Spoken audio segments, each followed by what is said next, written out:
On est remonté de la plage parce qu'il commençait un peu à faire frais en bas, le vent commençait à souffler et puis Gaspard était tout trempé.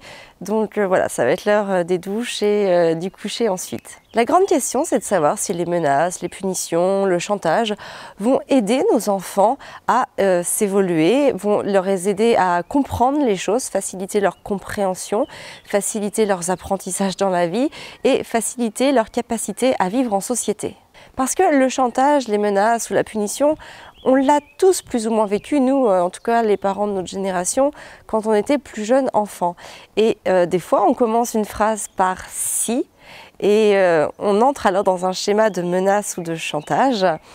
Moi, j'avoue que des fois, ça m'arrive de commencer une phrase par « si », je m'en rends compte, et pour le coup, je change systématiquement, évidemment, la fin de ma phrase ou ce que je voulais même dire d'une manière générale. Donc par exemple, on peut très bien dire « si tu veux aller au parc, tu dois ranger tes jeux », ou encore « tu n'iras pas au parc si les jeux ne sont pas rangés », etc., etc. Ça, ce sont des pures menaces, du pur chantage, alors qu'en fait, on peut très bien dire les choses autrement.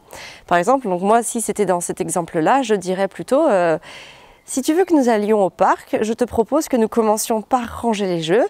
De cette manière-là, quand on reviendra, ils seront tous rangés. Et puis en plus, tu n'en as plus besoin actuellement puisque nous allons aller au parc. Maintenant, ce qui est important, c'est de ne pas conditionner les idées que l'on veut, les propositions d'activités que l'on va faire à l'enfant, sous peine de, en fait, d'enlever tout l'intérêt de la chose. C'est-à-dire que s'il range ses jouets, en gros, c'est pour faire autre chose. Alors que c'est pas ça l'idée.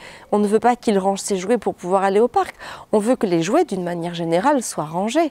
Donc, on va enlever vraiment ce côté conditionnement pour redonner de l'importance à chaque chose, mais la vraie importance. Tous ces réflexes, on les a pas parce qu'on aime agir ainsi, mais parce que souvent, comme je l'ai dit tout à l'heure, on a été éduqué de cette manière-là, et donc ce sont des réflexes que l'on a gardés de notre propre enfance. Et puis surtout, c'est très difficile de remettre en cause la façon dont on a été éduqué. C'est remettre en cause ce que l'on a reçu, c'est remettre en cause la façon dont nos parents nous ont éduqués.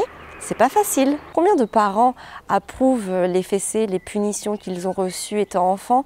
Combien disent « mais oui, c'était pour mon bien, ça m'a aidé, ça m'a permis de mieux comprendre les choses ».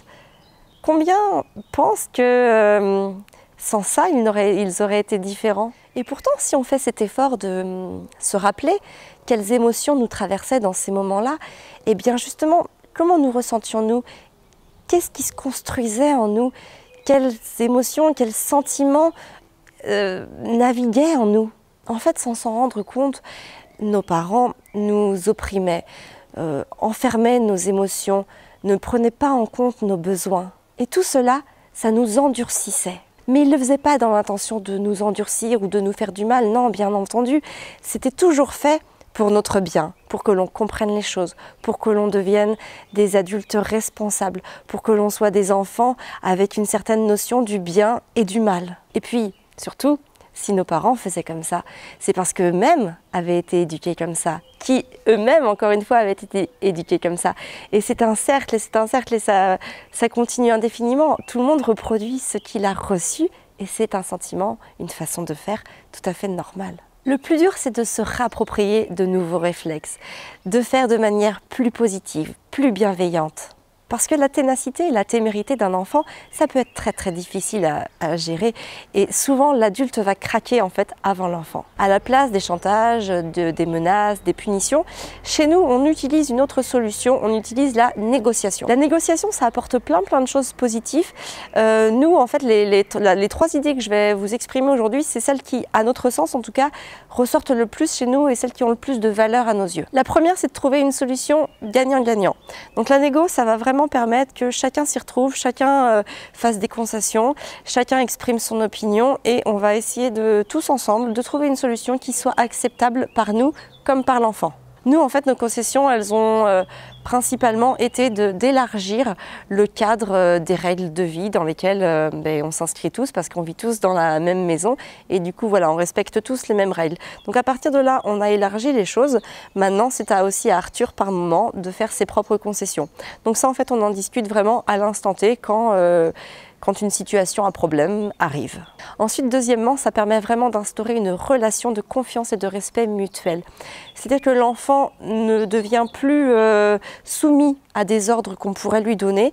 Il est vraiment acteur de ses propres décisions. Il a confiance en nous, il nous respecte parce qu'il sait aussi qu'on a confiance en lui et que de la même manière, on le respecte. Troisièmement, ça va être favoriser la réflexion et l'organisation de ses idées.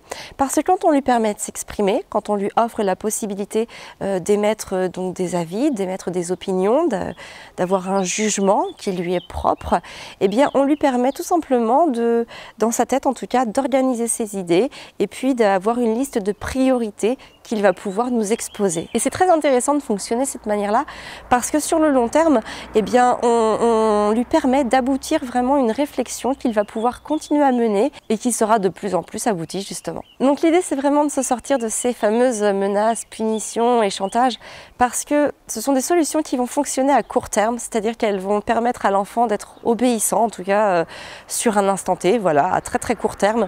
Mais sur le long terme, ce sont des anti-solutions parce qu'elles vont venir abîmer la relation que l'on souhaite construire avec ses enfants chaque jour.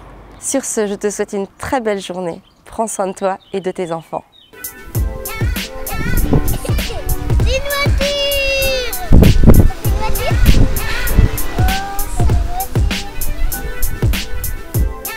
Alors, faut-il laisser pleurer son enfant, oui ou non? En fait, lors de la première année de bébé, lorsqu'il pleure, en général, tous les parents répondent à ses pleurs parce que c'est très énervant d'entendre un enfant pleurer et que l'on veut vraiment répondre au plus près de ses besoins. Donc on va le voir et on répond à son besoin. Il faut savoir que durant cette première année, des fois on se pose des questions aussi. On se dit bon, il a mangé, il est changé.